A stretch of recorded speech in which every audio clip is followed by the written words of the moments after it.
बिस्मिल्लाहिर्रहमानिर्रहीम। Welcome to office.com.pk। Last time मैंने आपको बताया था कि 3 किंगडम क्लासिफिकेशन सिस्टम में अर्नस्ट हैकल ने क्या किया था कि बैक्टीरिया और यूग्लेना को एक ही प्रोटिस्ट में डाल दिया था। ठीक है, तो बैक्टीरिया और यूग्लेना को जब एक ही प्रोटिस्ट में डाल दिया तो जो बैक्टीरिया था वो प्रोकैरियोट था, यूग्लेना जो यूकैरियोट था, यानी यूग्लेना के पास न्यूक्लियस था, बैक्टीरिया के पास न्यूक्लियस नहीं था। ठीक है, तो दोनों को एक ही ग्रुप में डाल के उसने ये फॉल्ट एसम्पशन कर दी कि 3 किंगडम क्लासिफिकेशन सिस्टम फॉल्ट हो गया। और जो फंजाई था उसके पास सेल वॉल थी लेकिन क्लोरोप्लास्ट नहीं था। ठीक हो गया, लेकिन उसको भी प्लांट के उसमें डाल दिया, जबकि प्लांट्स में तो सारे क्लोरोप्लास्ट वाले थे, क्लोरोफिल वाले थे। तो इस तरह से ये जो 3 किंगडम क्लासिफिकेशन सिस्टम था वो रिजेक्ट हो गया। नेक्स्ट आज हमारी स्टडी है 5 kingdom classification system. 5 kingdom classification. ठीक है, 5 किंगडम क्लासिफिकेशन सिस्टम पेश की थी Robert Whittaker and Ernst Haeckel. Sorry, Ernst Haeckel ने तो थर्ड की थी, रॉबर्ट विटैकर एंड मर्ग्यूलस सकवर्ड।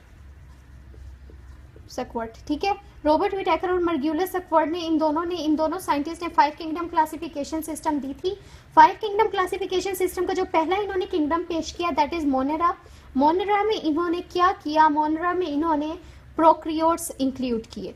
प्रोकैरियोट्स यानी सिंपल, जो प्रोकैरियोट्स होते हैं ना उनमें न्यूक्लियस नहीं होता। ठीक है, जो न्यूक्लियस बाउंड मेम्ब्रेन होती है वो नहीं होती, न्यूक्लियस नहीं होता। तो इसी वजह से जो मोनेरा होते हैं वो सिंपलेस्ट सेल होते हैं। ठीक है, बहुत सिंपल सेल होते हैं। इनमें इनकी आप करेक्टरिस्टिक देख लें कि इन्होंने जो ये किंगडम पेश किया मोनेरा, इसके क्या करेक्टरिस्टिक थे। इसके करेक्टरिस्टिक थे कि न्यूक्लियस एब्सेंट है। ठीक है, मैंने आपको पहले ही बताया इनमें न्यूक्लियस नहीं होता। दूसरा क्या करेक्टरिस्टिक था, इसमें डीएनए प्रेजेंट था। जो डीएनए था वो साइटोप्लाज्म, ये सेल स्ट्रक्चर होता है, ये न्यूक्लियस होता है।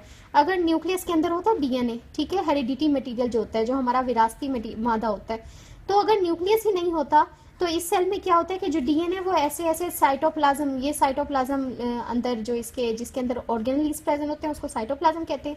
साइटोप्लाज्म के अंदर ऐसी डीएनए प्रेजेंट होता है। ठीक है, इनमें और इनमें जो है वो जो कॉम्प्लेक्स ऑर्गेनेल्स होते हैं, ठीक है, जो बहुत ही कॉम्प्लेक्स किस्म के जो एनिमल सेल्स के अंदर होते हैं वो इनमें नहीं होते, ऑर्गेनेल्स एब्सेंट।